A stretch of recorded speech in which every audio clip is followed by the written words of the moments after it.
Hey everyone, welcome back and happy Wednesday. All right, guys. Well, hopefully last night you ended up joining Jason and Gelsey for Anchor Watch because they had an incredible live. So if you guys were not a part of the actual live party, then definitely just go be a part of the live replay.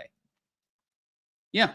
And then tonight we have the Real Housewives of Miami, which I'm encouraging everyone not to sleep on because tonight we get Stephanie Shojay, who is coming in as a true Miami housewife. Girl has money, and she is not afraid of anybody. So I think it's going to be incredible. And Jason and I will do a recap for you guys tomorrow for that. And then we'll be back for another live for Hot Messy Topics on Friday. But in the meantime, we have Next Gen NYC to talk about. And then also The Cut came out with this whole article about why fans want Jax Taylor fired from the Valley. Aye. Okay, smash the like button.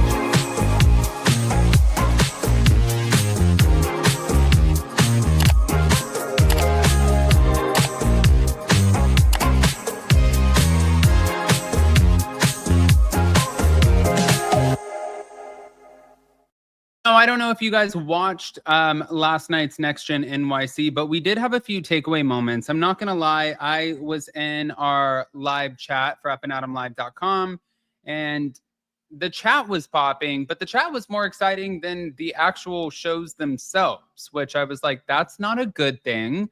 But Ariana Biermann, she finally found a place that she can live, her own New York City apartment for $10,000 a month, which is absolutely insane. You know, when Jason and I moved to New York City, we moved to 110th Street. So we were borderline Upper West Side in Harlem, and we paid $2,500 a month for a 2-bedroom. So just these prices are killing me.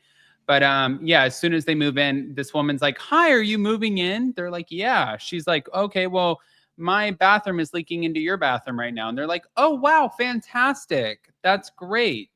But Riley Burris and Ariana also reunited because I think they were bonding over Charlie, who we see trying to dabble in crypto, does not like his dad, Anwar, obviously.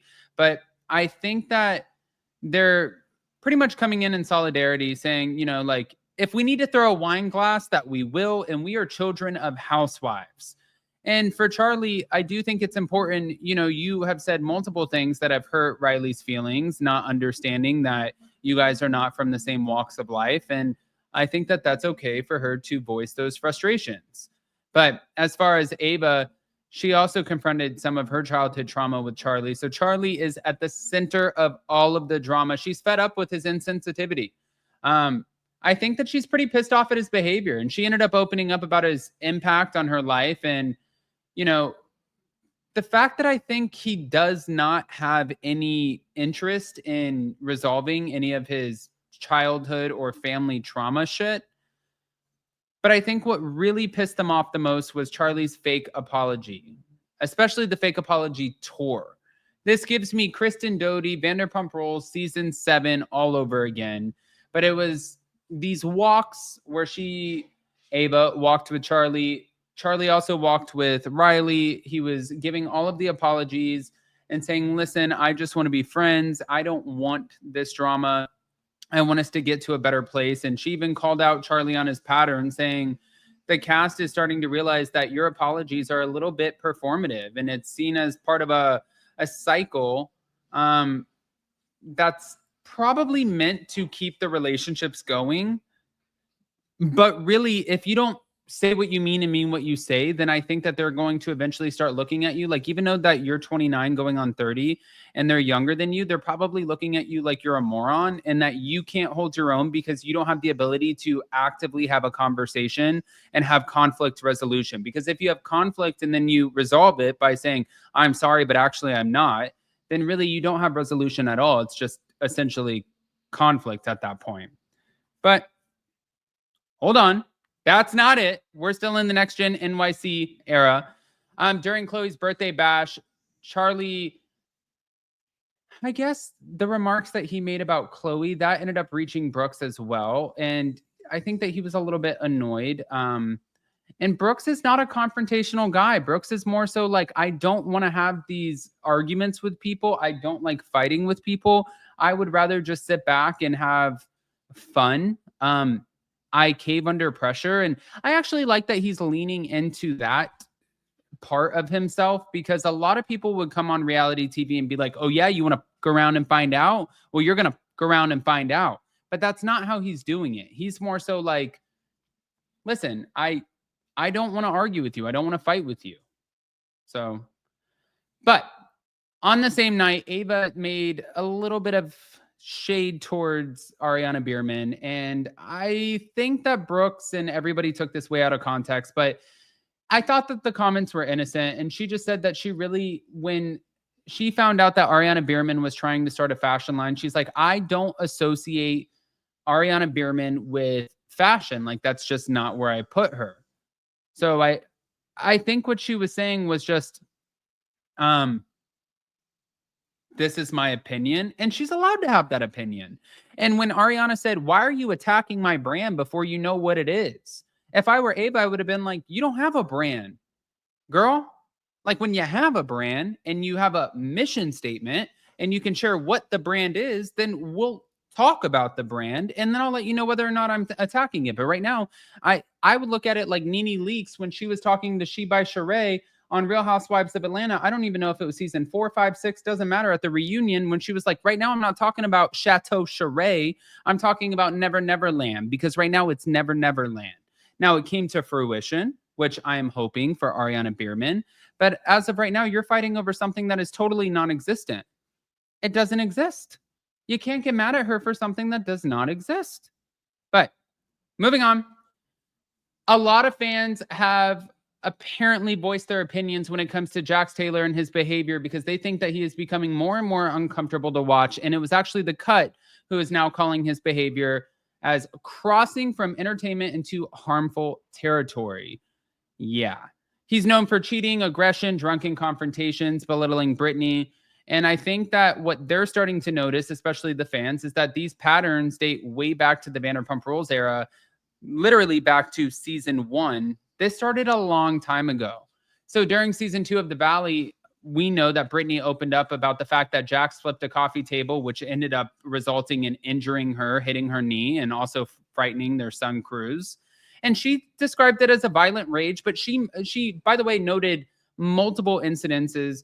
That was not the first one. That was one of 2 that she shared with us. And then Lala Kent shared the third one, which was the Ring camera footage. But the second one was in the car, and that's when he apparently flipped out in front of Cruz. That was another moment. So I think what fans are now looking at is, okay, this is becoming a little bit volatile. You're becoming more and more aggressive. And to be fair, when you have fans who are watching shows like this and you have millions of viewers and you have an ensemble cast, the cast really does play into different fans' lives. If you have one person who's getting a DUI, then you might have one person who's watching who just got a DUI thinking like, okay, maybe I'll get over it. If you have one person who's going through a custody battle, you might have another person who's watching who's going through a custody battle thinking, hey, I might get over it. But if you have a relationship that's becoming so toxic and it's becoming very harmful, volatile, mentally, physically, emotionally exhausting, and abusive, then you are going to have those people rally together saying, we don't want to watch or have this energy on our TVs, because essentially at the end of the day, they're coming back from their 9-to-5 jobs and they're looking at these shows like The Valley as escapism. So they don't want to engage in shows like this. But he did admit on the Bravo Hot Mic podcast that he's had a huge addiction with the pasta, which we're not going to say the C word here because it's YouTube.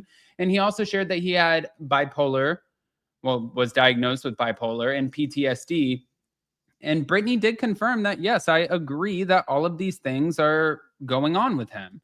But now the fans are speaking out and fighting back, because a change.org petition with 12,000 plus signatures are demanding that Bravo fires Jax right now.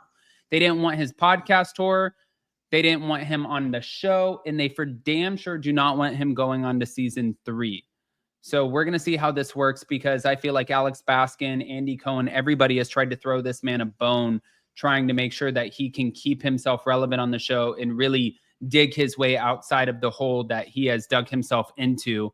But that doesn't mean that he will be able to achieve that. Because if you're looking at it from his perspective, Jax Taylor is like, I am Jax Taylor and I can do whatever I want and I don't owe anybody an apology. And really, everybody needs to start understanding where I'm coming from. I don't need to know what you guys are going through or where you're coming from, because guess what? You're watching me. I'm not watching you.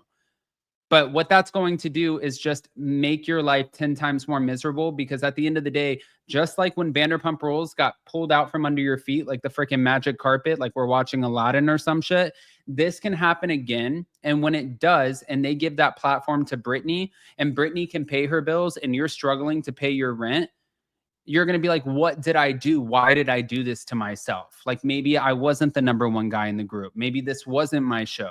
Maybe I should have exercised a little bit more empathy or sympathy to the situation and understood where the viewers are coming from.